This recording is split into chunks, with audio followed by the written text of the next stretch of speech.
अब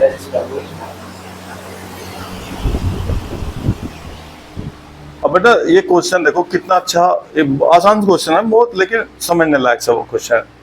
ए ladder 5 metre long, एक सीढ़ी 5 मीटर लंबी। आप सीढ़ी हमेशा कैसे लगाओ बताओ? ये तो हो गया आपकी वॉल, दीवार, ये हो गया आपका फर्श, हो गया ना, ये फर्श हो गया बेटा, ये दीवार हो गया आपकी। तो सीढ़ी तो आप हमेशा ऐसे ही लगाते होंगे ना, इसमें ऐसे लगाओ भाई सीढ़ी को भाई, ये सीढ़ी होगी जी, लैडर होगी सीढ़ी। लेकिन यहाँ एंगल कितने का हो बेटा? हमेशा हो 90। वॉल हमेशा हम सीधी लें, मकान सीधा, वैसे चाहे तिरछा हो जाए किसी का, लेकिन हम लेंगे 90 का ही हमेशा। अब ये देखो मान लो ए पॉइंट, ये बी हो गया, ये सी, ट्रायंगल बन गया, एक ट्रायंगल हो गया भाई 5 मीटर। तो इसकी जो लैडर आपकी, उसकी हाइट कितनी भैया? 5 मीटर हाइट, लंबी हो पूरी। और क्या करा? The bottom of the ladder is pull. देखो यहां से आपने क्या करा, जैसा बच्चे ना परेशान करने के लिए करते हैं काम, कि भाई यहां से क्या करा, यहां से पकड़ी सीढ़ी और उसकी ऐसे पुल कर दी बाहर। जब ये बाहर खिसकेगी ना ऐसा, तो ऊपर से ऐसा डाउन होगा।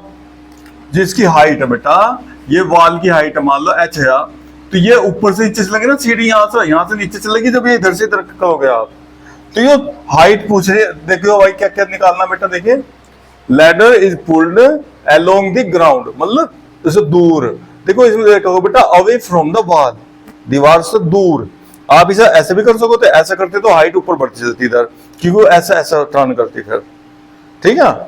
अब देखो बेटा, अगर ये डिस्टेंस x हो, जो नीचे की साइड है भैया, तो क्या क्या रखा पढ़ो ध्यान से, पहले सवाल को एक बार हो ध्यान से। A ladder 5 metre long in along, अच्छा जी, अगेंस्ट द वॉल, ठीक है जी, leaning the bottom of the ladder is pulled along the ground, ground से, अच्छा जी, और अवे फ्रॉम द वॉल, इससे दूर की तरफ को, ग्राउंड के अलोंग मतलब, ठीक है।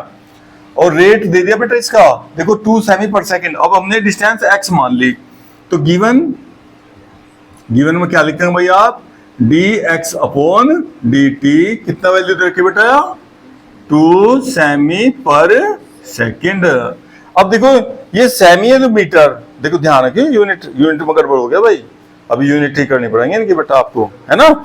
ये गिवन हो गया, आपको इसे इक्वेशन मान लेंगे, कोई बात नहीं, ठीक है भाई। अभी देखो इसमें आगे देखो बेटा, how fast is it's height, इसकी हाइट बेटा कम होगी नहीं होगी?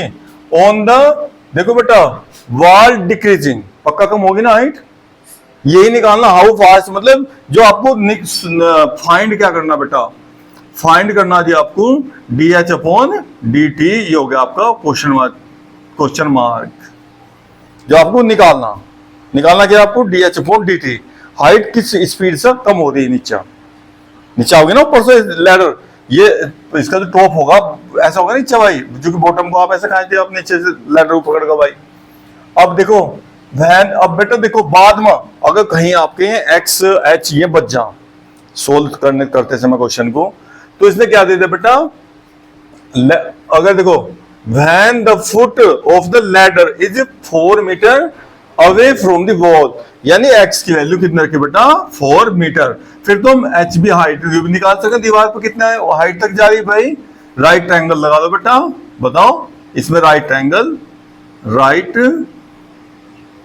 ट्रायंगल ABC लगाओ भैया। फॉर्मूला बेटा क्या फॉर्मूला होगा? h का स्क्वायर प्लस इस x का स्क्वायर इज इक्वल टू ये जो इसकी लेंथ दे रखी। अब x तो आपके पास है भाई 4 ना x वैल्यू, और ये 5 का स्क्वायर, और ये h square is equal to हो जाएगा 25 माइनस 16, कितना है बेटा? तो h कितने आ गए? 3 मीटर।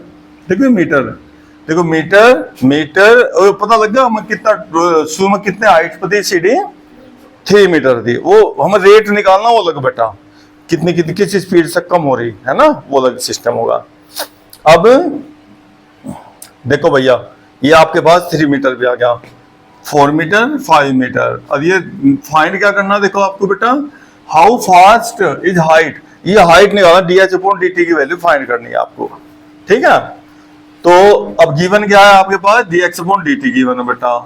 तो इसी से लो, राइट ट्रायंगल से ही ना। अब आप राइट ट्रायंगल में आपके पास क्या क्या निकालना, एच एक्स निकालना। तो ये रिलेशन ले लो बेटा यहीं से, इक्वेशन नंबर 1 इसे 2 मान लो राइट ट्रायंगल का। क्योंकि तो हम ना इसकी एच अगर कहीं जरूरत पड़ेगी तो एच की वैल्यू निकाल ली, तो जरूरत नहीं थी वैसा तो, ठीक है। अब देखो भाई, फ्रॉम, बात सुन देखो बेटा, हमें यहां देखना वेरिएबल, क्या देखना, एक्स भी वेरिएबल और हाइट भी वेरिएबल। क्योंकि अगर ये बढ़ा मतलब ये इंक्रीज तो ये हाइट डिक्रीज है ना। अगर सीढ़ी को इधर से आप सीढ़ी ऐसा करोगे तो बेटा एक्स तो डिक्रीज होगा और हाइट क्या हो जाएगी, इंक्रीज हो जाएगी। ये सीढ़ी ऐसी तो इसके बीच में स्लिप होगी, ठीक है ना। तो अब आपको क्या करना, जो भी वेरिएबल होगा ना उनमें रिलेशन निकालना पड़ा बेटा, खुद अपना आप ढूंढना पड़ा। तो इसमें राइट एंगल आपको ढूंढना पड़ा खुद। तो क्या फॉर्मूला, फ्रॉम इक्वेशन 2 क्या बेटा, H square plus X square is equal to 5 का स्क्वायर। अब इसे हम क्या करेंगे, differentiation with respect to T. देखो बेटा जिसने टाइम रेट दे रखा था ना, इसने क्या रखा रेट, ठीक है। तो टी के रेस्पेक्ट में कर दिया by D by D T H square plus D by D T x square, और ये हो गया आपका जीरो, कॉन्स्टेंट का जीरो। अब देखो टी से तो डिफरेंशिएशन नहीं होने का, तो क्या करेंगे भैया, एच है ना बेटा, तो डी टी तो इधर और इधर डी एच से मल्टीप्लाई और बेटा डी एच से डिवाइड प्लस एक्स स्क्वायर, तो ये डी टी इधर लिखकर डी एक्स और D X is equal to zero. अब इसका एक्स स्क्वायर का तो कर दोगे, कितना है बेटा 2x, और dx अपॉन dt की वैल्यू आपके पास है। लेकिन फिर समस्या बेटा इस सब वैल्यू मीटर मीटर और यू सेंटीमीटर, गलत है ना। तो इसे ठीक करो आप, पहले क्या करें बेटा, इसकी वैल्यू सेंटीमीटर का मीटर कैसे बनता है, 100 से मल्टीप्लाई, अब हो गया मीटर पर सेकेंड। तो वैल्यू ये ध्यान रखना, मतलब क्वेश्चन कोई भी क्वेश्चन होगा यूनिट सेम होनी चाहिए भाई। तो जब बेटा इन्हें फिर ये मीटर है ना, जो उनसे इन्हें सेंटीमीटर बोलो, दो में से एक काम करना आपको, ठीक है। ये जो आपके मीटर थे ना, इन्हें सेंटीमीटर बदल दो, सालों को कोई दिक्कत नहीं है भाई, ठीक है।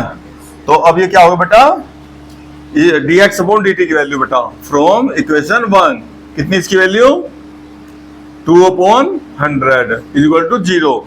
और बेटा एक बात और ध्यान रखना, ये इंक्रीज हो रहा था इसलिए प्लस साइन, ये भी प्लस साइन, और डिक्रीज होता तो नेगेटिव साइन। ये साइन भी देख कर रखना है, इसके प्लस माइनस जो भी होंगे, ठीक है। पॉजिटिव तो पॉजिटिव, नेगेटिव तो नेगेटिव। और ये आपका h का बेटा डिफरेंशिएशन 2h और dh अपॉन dt। देखो ये तो आपको फाइंड करना, देखो हमने शुरू में लिखवा भी क्या निकालना आपको, dh अपॉन dt की वैल्यू फाइंड करनी बेटा।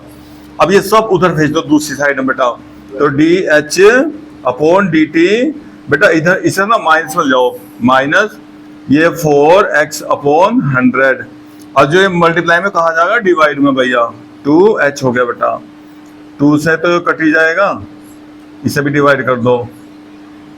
अब आप क्या हुआ, माइनस x अपॉन 50h हो गया बेटा। h की वैल्यू आपको दे रखी है, देखो क्वेश्चन में पहले से ही ना गिवन है भाई। x कितना था बेटा 4 मीटर, और h हमने निकाल लिया था, देखो h हमने फाइंड कर लिया बेटा।